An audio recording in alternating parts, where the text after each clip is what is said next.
What's happening? What's happening? What's happening? Of course, you know it's your boy B-High Radio Shout. And as always, I got my podcast partner back off in this thing. Fresh off an island.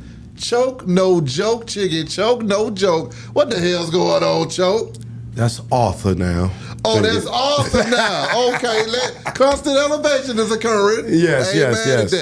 Yeah, man. We went to a few islands. The Choke No Joke travel group. Yeah. We are official. Let me shout out all my people. Tasha Rain, Shamika. Yeah. Mike and Robin. LaShawn and Sean. Yeah. Max and Whitney. Ortez, Touched by Ortez. Who else was there? Oh God. Tori. Autumn, Laney. Oh man, it was a bunch of us. Shout out to the nurse gang. There was 200 nurses on the cruise. 200 black nurses.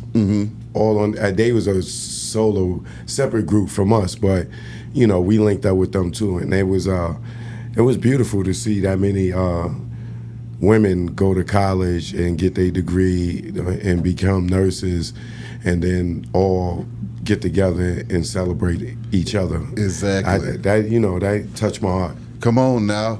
I mean, Choke, I got to get straight to these current events and what's going on out here in the world, sir. Diddy's trial is about to begin, man. Right now, one of the headlines is saying that, he wants a gag order placed on Cassie's lawyer. And what are your thoughts and what should we be expecting from this trial coming up, man?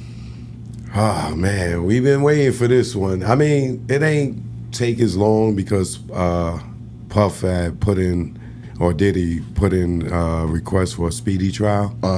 So it kind of came quicker than normal trials. A New York trial usually take about 2 years before you get started.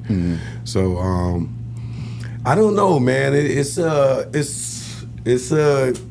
don't want to feel like I'm defending Diddy because I'm not. But when you see Rico, right? We just seen Big U get charged with a RICO, right? Yeah. How many people got arrested? Just Big U. And a few other folks. No, it was about 15 of them on that whole thing, right? That's right. He may be the only one still in there. Yeah. Outside of Brick Baby and Loose Cannon. But when they gave you the picture of Rico, you seen like his picture and all these people. It was a bunch of mug shots. Yeah. Right. For Diddy having a RICO, where is the team? Where's the crew? Where's the business? Where's the organization? Exactly. You know what I'm saying? So for that aspect of it, I feel like they're gonna just railroad him like they did R. Kelly. Because R. Kelly got hit with the RICO, right? Yeah. And where was his organization? Co-defendants. You know what I'm saying? Yeah. R. Kelly went to jail for the Mann Act for trafficking his girlfriends across state lines. Same as Jack Johnson, right? Yeah. So Diddy, it's just Cassie. And they charge him with sex trafficking, so he was sex trafficking his girlfriend, right? Who was in a consensual relationship with him for 10 years. Now, if some stuff went on, to me, it looked more of Diddy being a swinger. Cassie was able to pick the men that she liked and was able to do that. And I'm sure at some point, whatever, things didn't always go smooth between them. But for him to have a RICO for prostitution or like he was selling sex, do we really believe that Diddy had to sell sex and making all this free money off of Diageo with the liquor? Yeah. You know what I'm saying? Making all money from publishing checks, from having everybody's publishing. Like, do I really want to believe that he was selling sex, like sex trafficking? I didn't believe that about R. Kelly. Yeah. R. Kelly didn't. Do R. Kelly really need to keep women captive and have them pee and doodle in buckets? And like, come on, bro. None of that was true. Yeah. But the perception from the public got R. Kelly 30 years and he's still with one of the same girls. Whew. So with Diddy, is this going to be they just going to hang him, or are they gonna really prove to us that he was selling sex? Now, you know, he just got a Young Thug's lawyer, Brian Steele, on the team. I mean, do you think that'll make any difference in this case coming up? I don't know if it'll make a difference in the case. Will it strengthen his defense? Yeah. Yes. Brian Steele's a great attorney. You know, I covered the Young Thug trial Exactly. from beginning to end, and I felt like Thug probably would have walked had he not took the plea, you know, due to all those different mistrials or, you know, Mistakes. It was so many things Yeah. that went wrong. And you see at the end, at least two of the guys that stayed on, they were exonerated. They were able to walk. Yeah. And I think that would have happened for Young Thug, but I could think he was like, y'all give me time served. I could walk out here tonight, tomorrow, I'll take it. You know what I'm saying? But Brian Steele is a great attorney. He has experience in dealing with RICO cases, the biggest one in Georgia. Yeah. You know what I'm saying? He dealt with the biggest trial in Georgia. And for me, I think they was victorious, even though his client pled guilty.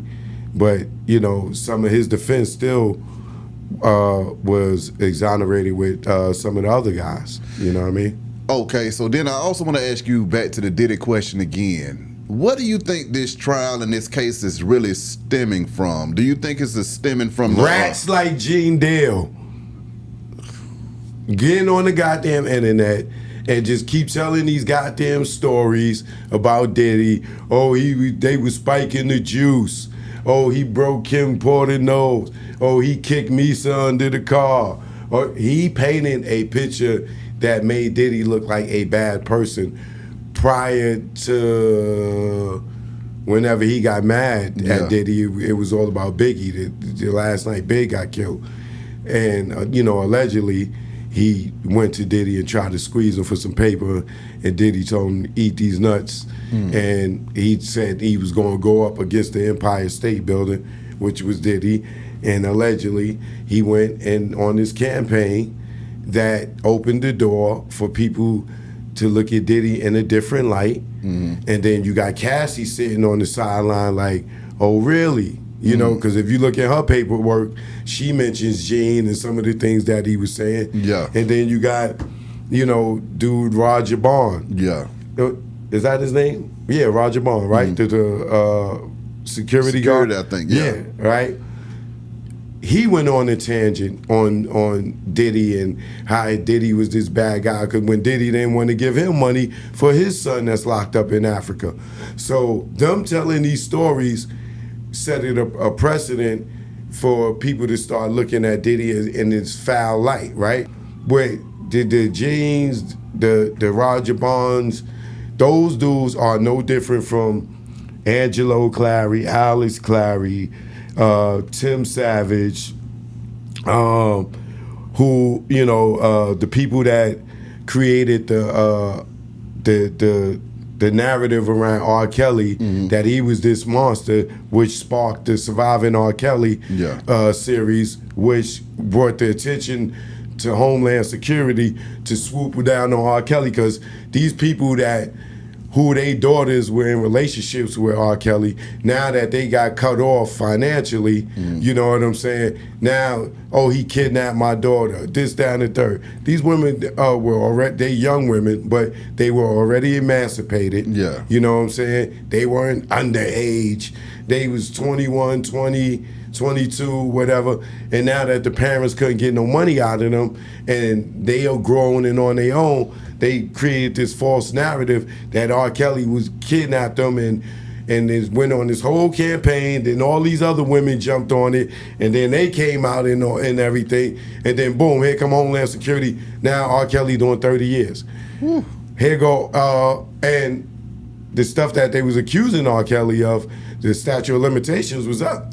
So they hit him with the Mann Act, and then they hit him with the RICO to supersede the statute of limitations. Boom. Same thing with Diddy, right? Yeah. So Diddy is just the blueprint, the R. Kelly blueprint.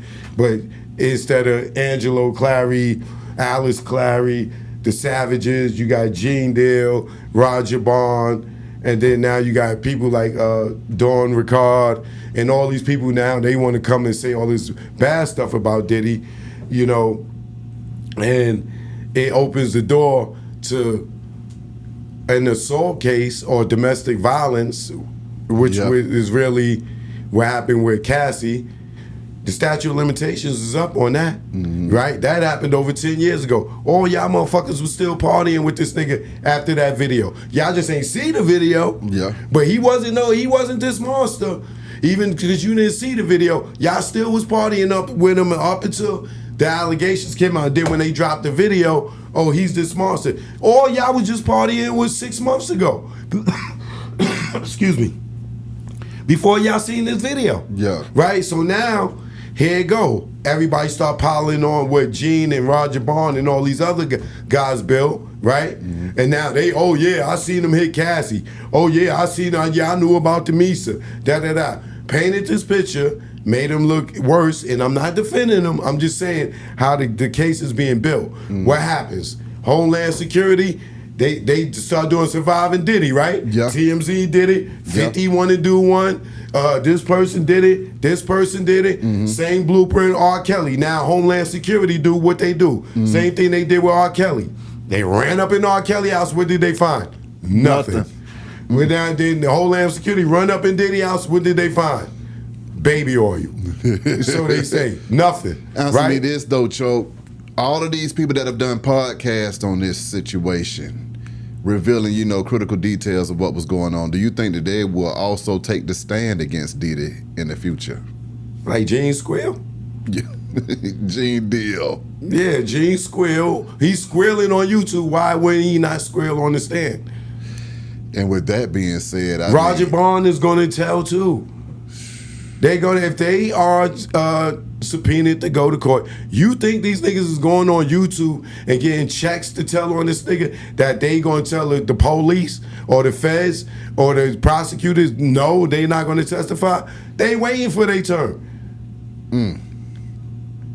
Now, with that being said, what do you think the final verdict and outcome of this trial is going to be, though, Cho? They gonna railroad Diddy, bro. Damn. It's like either this is gonna go the O.J. Simpson way.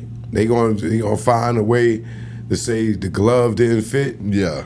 And they gotta acquit. Yeah. And it's just the biggest humiliation ritual for O.J. And he came out and what'd he do?